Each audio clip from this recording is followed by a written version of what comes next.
सही बात है, कितना मजबूत आदमी हो वृद्धावस्था में उसे एक सहयोगी लगता ही है, भले आखिरी के 10 दिन क्यों ना लगे, लेकिन शरीर तो शरीर के हिसाब से चलता है।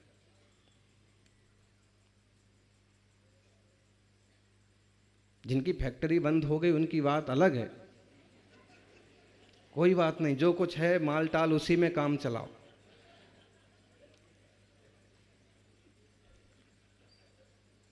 लेकिन अगर ये हमारी बात थोड़ी ऐसी लगती होगी, लेकिन इसका बहुत आशय भी है। धोखा दे करके कहो या माँ बाप की संपत्ति बेच के कहो या झूठा मूठा लिखवा करके कहो, कुछ ऐसे केस आए हैं कि संपत्ति बेच के और फुटपाथ पर माँ को छोड़ के और अमेरिका रवाना, पत्नी के साथ मस्त, माँ बाप को भाड़े के मकान में छोड़ दिया बातें बना करके, और वो संपत्ति लेके मुंबई में शिफ्ट हो गया, साहब खत्म, अता पता भी नहीं। दुनिया है जो कि सौभाग्य है कि तुम धार्मिक परिवार में जन्मे हो, धार्मिक संस्कार देते हो बच्चों से, ऐसा होना तो संभव कम है, लेकिन फिर भी कल किसने देखा। आज जब स्वार्थ वृत्ति इतनी बढ़ गई है कि बेटा मां से ज्यादा बहू की सुनता है, पिता से ज्यादा ससुर की सुनता है, जब आज इतनी स्वार्थ वृत्तियां बढ़ रही हैं तो भविष्य में क्या होगा। क्योंकि हमें ऐसे अंदेशे में रहना नहीं, हमें नेगेटिव विचारना नहीं, फिर भी ये समझो कि कोई भी रिश्ते प्रायः करके स्वार्थ और अनुकूलता पर टिके होते।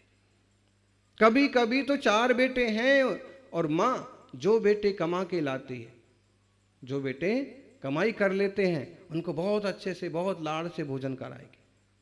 माँ के लिए तो चारों बराबर हैं, लेकिन कदाचित ऐसा प्रसंग भी एक आध माँ का सुनने को मिल जाएगा कि जो कुछ कमा के नहीं लाता है, कई बार कई माँ भी उसको ताना दे दे कि तू क्या करता है, क्या कमा के लाता है, सोता तो रहता है, घूमता रहता है, नौकरी खोजने जाता है, सुबह खा के जाता है, शाम को खाने आ जाता है, मिलता कुछ नहीं है, वगैरह वगैरह। का मतलब है कि संसार के संबंध लगभग ऐसे चलते हैं। और इसका हम ये भी अर्थ नहीं करना चाहते हैं कि रिश्ते ऐसे होते हैं इसलिए तुम रिश्तों में आग लगा दो और ऊधम करो और कड़वाहट घोलो, ऐसा नहीं है। इसका कहने का मतलब ये है कि संसार के रिश्ते तो इस ढंग से चलते हैं, और रिश्तों को आप किसी भी ढंग से सही चलाओ और निभाओ, लेकिन वास्तव में ये रिश्ते तो यहाँ तक के ही हैं। सच्चा रिश्ता तो भगवान के साथ का होता है, गुरु के साथ का।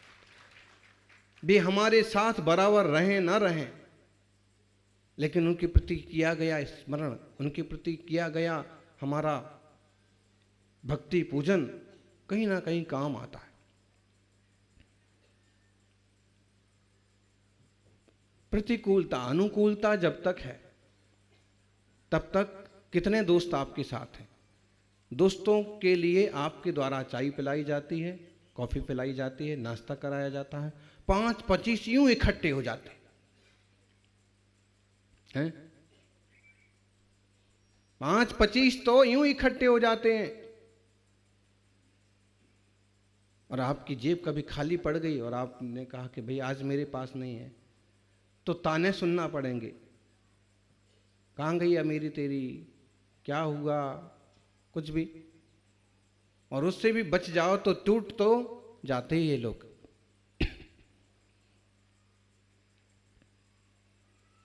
स्वार्थ सध रहा था उनका। और एक बात, आपके पास पैसा नहीं है लेकिन आप अनुकूल हैं, अनुकूल हैं उन दोस्तों के लिए। क्या अनुकूल हैं कि आप जल्दी से सबको बुला लेते हैं, या किसी को कोई ज़रूरत पड़ती तो आप जल्दी से उठा के दे देते हैं। किसी का कोई संदेश है उसके घर पहुंचाना तो आप जल्दी से पहुंचा देते हैं। एक अनुकूलता है, आप किसी काम में आ रहे हैं तो फिर। और अगर अनुकूल नहीं हैं आप और आपसे कोई स्वार्थ पूर्ति नहीं होगी तो प्रायः करके रिश्ते ज़्यादा दिन तक चलते नहीं, धीरे धीरे करके उनसे लोग दूर हो जाना अच्छा समझते।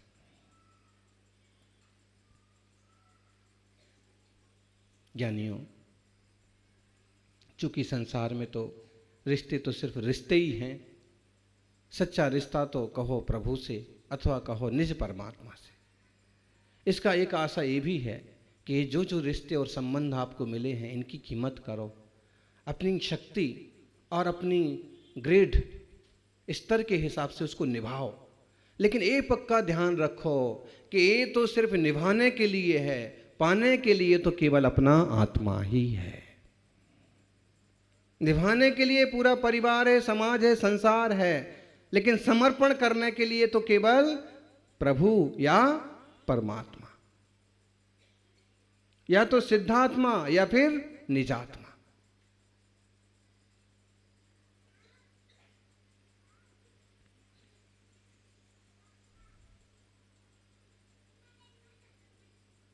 ज्ञानी जो होता है उसकी दृष्टि अलग होती है। व्यवहार निभाते निभाते भी व्यवहार में डूबता नहीं। और परिवार में कैसा भी व्यक्ति हो उसको किसी ना किसी ढंग से प्रेम से ही संभाल के रखता, क्योंकि उसकी दृष्टि में अब वह केवल एक शरीर नहीं है, अब केवल वो नाकामा बेटा नहीं है, अभी तो एक आत्मा भी है, जीव भी है, चेतना है, उसकी योग्यता है और उसको समझता है, इसलिए उसको भी संभाल के लेता। राम ने रावण पर आक्रमण किया, लेकिन जब हम इसको ठीक से समझते हैं तो मालूम पड़ता है कि रिश्ता नहीं बिगड़ा है राम की तरफ से, बिगड़ा है रावण की तरफ से। उसने प्रतिकूल कार्य किए हैं। अगर कभी पद्म पुराण पढ़ें, जैन रामायण पढ़ें तो आपको मालूम पड़ेगा कि युद्ध करते करते भी राम रावण से कहते हैं कि तू बस सीता वापस कर दे और बाकी मेरे को युद्ध से कोई लेना देना नहीं है, ये मेरी मर्यादा है, वह मेरी धर्म पत्नी है। और हर एक परिवार को, हर एक इंसान को जो उसके कर्तव्य हैं उसको ईमानदारी से करना चाहिए। मुझे उसकी रक्षा करना होगी। तुम चाहो तो बहुत आसानी से शांति से वापस कर दो, सम्मान के साथ, हमारा कोई युद्ध नहीं है।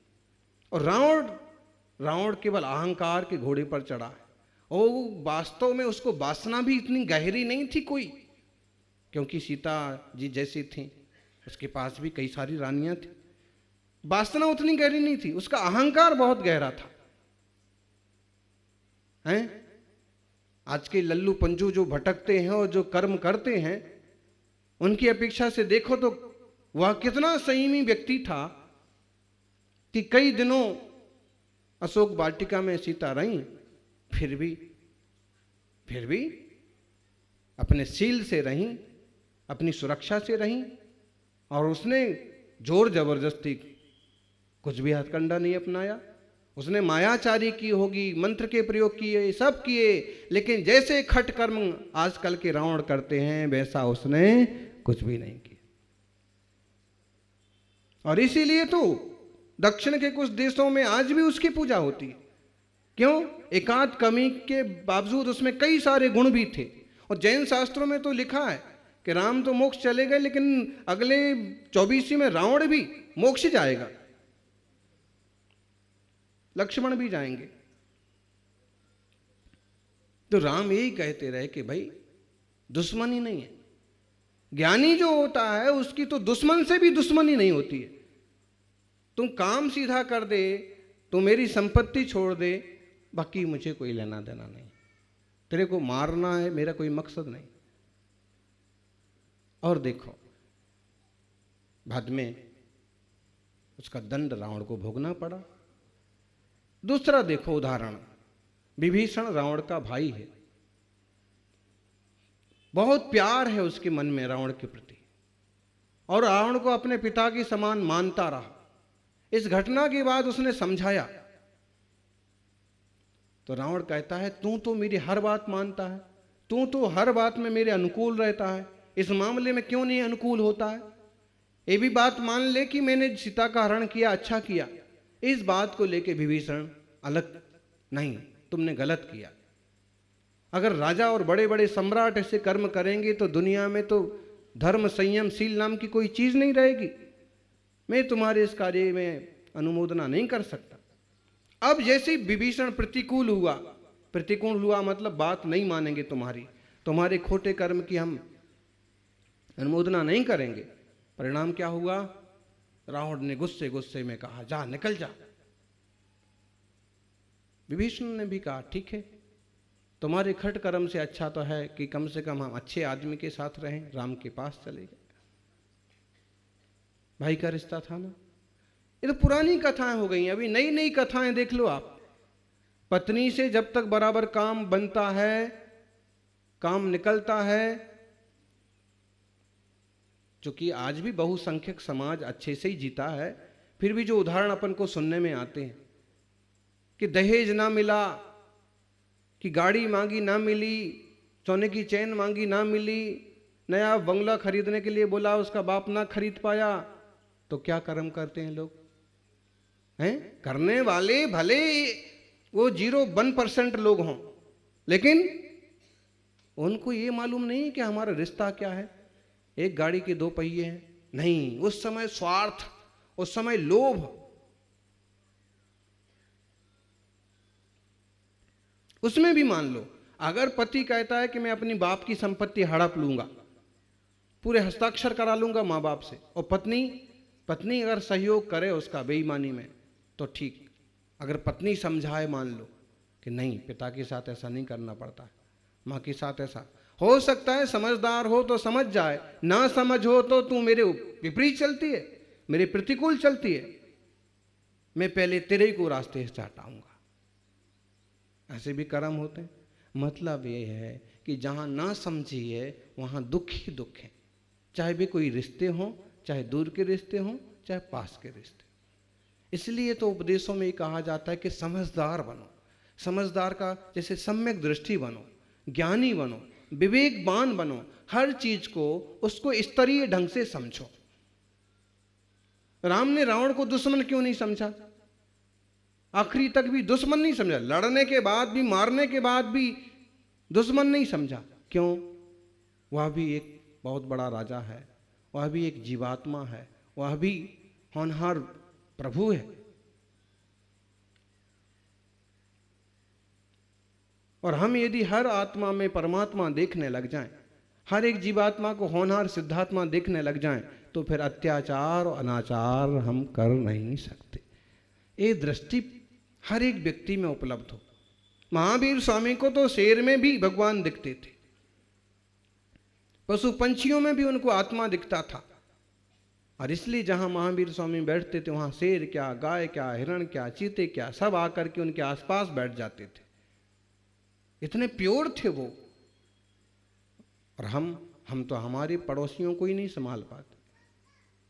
इसका मतलब है कि हमें भी प्योर होने का प्रयास करना चाहिए।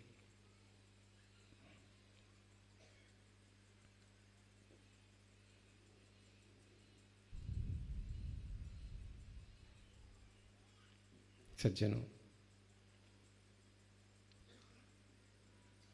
जिससे 7 फेरे लेते हैं, कभी कभी ऐसे बनाव बनते हैं कि उसी को मारने तैयार हो जाते हैं। और पहले तो घटनाएं ऐसी सुनते होंगे अक्सर कर कि पति ने पत्नी को पीटा, है ना? हो गया, उल्टा हो गया।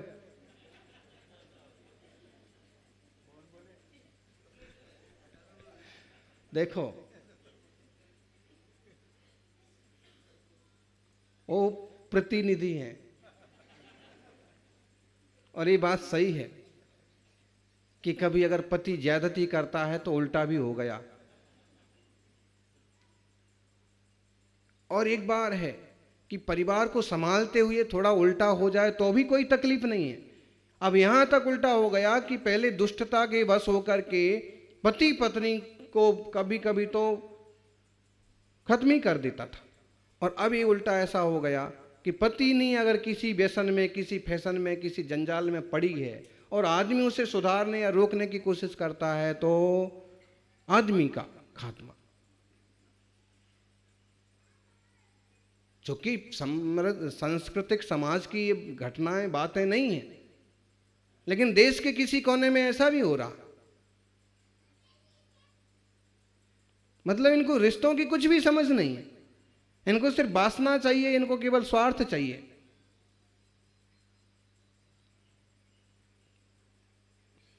अब अपन यहाँ बोलते हैं, कहीं भी बात बोलते हैं तो कहीं से कहीं तक तो पहुँचती है बात।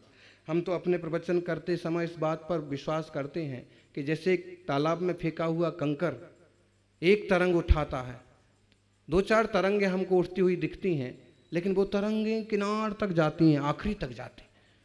और वैसे ही हम जो प्रवचन करते हैं तो भले तरंग यहाँ उठती हुई दिख रही है और उसका असर हम आप पर डालना, आप पर उसका असर डालने की जरूरत नहीं है, लेकिन फिर भी ये तरंगे आगे तक जाएंगी और जहां तक पहुंचेंगी लोग कुछ ना कुछ सोचेंगे, कुछ ना कुछ सुनेंगे, कुछ ना कुछ समझेंगे, कुछ ना कुछ बदलेंगे। तो कभी कभी समझदार लोगों के बीच में भी इस टाइप की बातें लाई जाती हैं जो उन्हें जरूरत नहीं है, लेकिन किसी और को जरूरत है।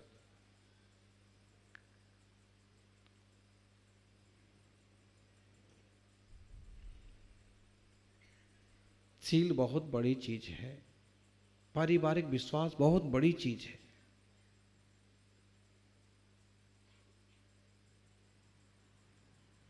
कोशिश ये करो कि परिवार में दोनों के बीच में वाहम की स्थिति पैदा ना हो, भ्रम की स्थिति पैदा ना हो।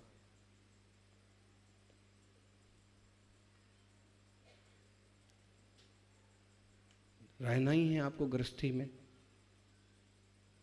जितने साल उतने साल, और आप लोग ठीक हैं।